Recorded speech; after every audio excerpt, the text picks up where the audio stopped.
Gorilla physics. Yeah. I'd like to talk to you today about what I've been doing with my Year 9s.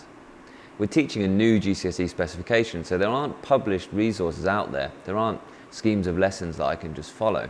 And I've really seen that as an opportunity to get creative and start really thinking about my own teaching practice. A few years ago, we had a training at my school from the people at the science centres, and they got us to think of all our ideas about, well, why do we do practicals in the lab? Why do we bother doing experiments? And we came up with all these ideas like, well, it's engaging, it's fun, gets the kids out of their seats, give them the opportunity to move around and talk and discuss. Collaboration was up there.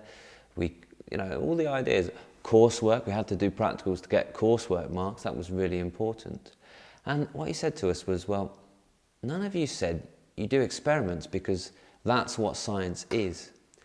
And that really rung true with me about, well, how I needed to change my practice to make sure that I was doing enough science in my lessons. And actually, we need to be building that into our curriculum, and we have a really good opportunity now to change the way we're approaching science.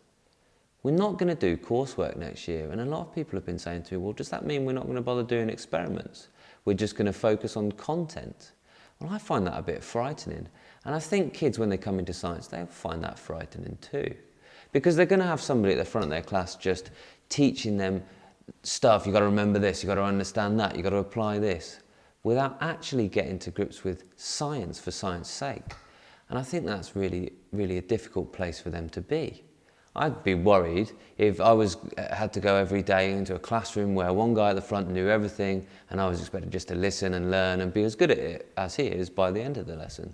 And sometimes our lessons can get like that, especially when we're worried about covering the course content.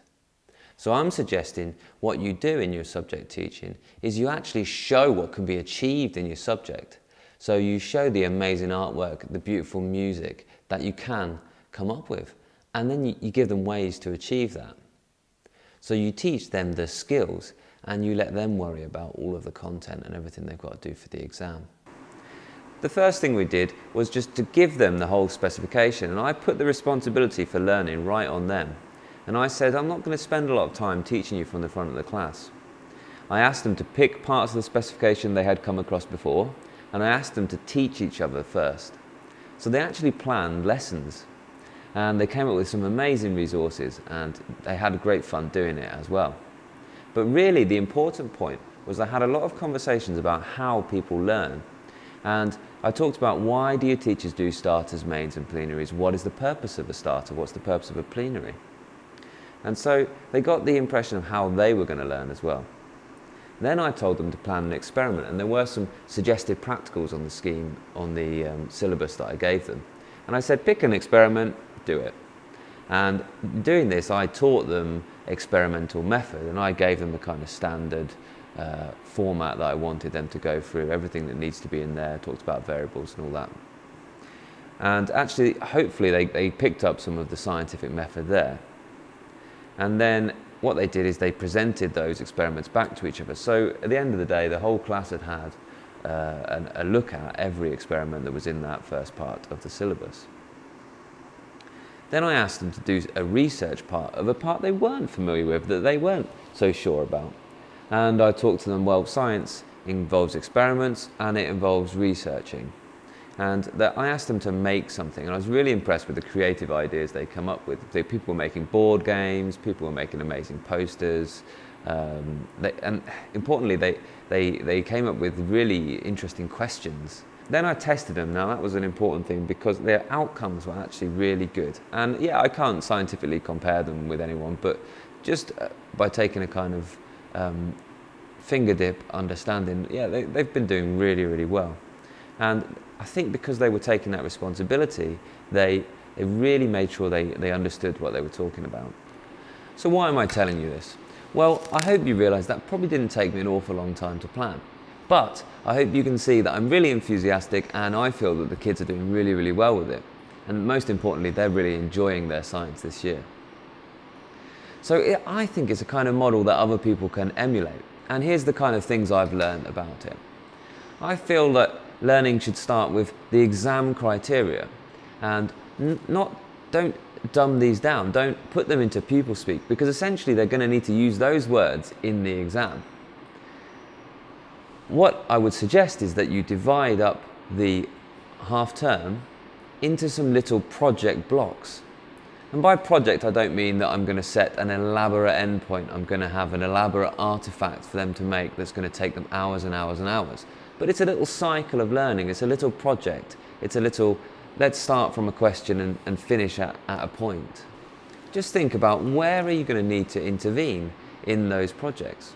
Where are you going to need to add value? Where are you going to need to make sure there's refocus and redirection, sufficient challenge, sufficient rigor in what they're doing?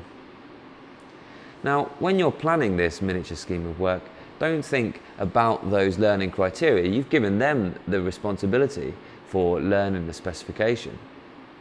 Think about the progress you're expecting them to make as a scientist, or as an artist, as a musician. Think about the skills you're expecting them to develop. Now, I would suggest that there's two things you need to plan really well. You need to plan your assessments really well. At points in the cycles, at points through the half term, and at the end of the half term. That's when you're taking your measurement and you can reshape the task and you can rethink about what they're going to need to do, and you can give them that key feedback and advice. I think you need to plan your homework really well. And the homework needs to cover the exam criteria. That's where you need to make sure that you've given them something and you've actually covered everything in that booklet. Think about what they can do at home and what they must do in school. They can't really do experiments at home. They can maybe get a little bit of data, a little bit of an explore, but they can't really get a set of data at home. They can think about their own learning, they can plan experiments, but they can't really do them. So give them that time in school. Give them the time in your lesson where you've got all the apparatus to actually do the experiment.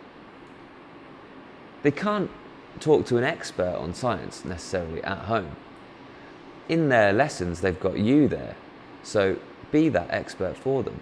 If you change your practice, I think you'll find that your lessons become less teacher-led, but that you become more involved in the lessons. Teach your subject, don't teach the exam content. Thank you for watching Gorilla Physics. Please do like, share and subscribe. That really helps me be more useful to more people. Also, please go ahead and check out Gorilla Chemistry and Gorilla Biology. You can expect the same sorts of things, past paper questions and videos to help you understand topics. Thanks once again for watching.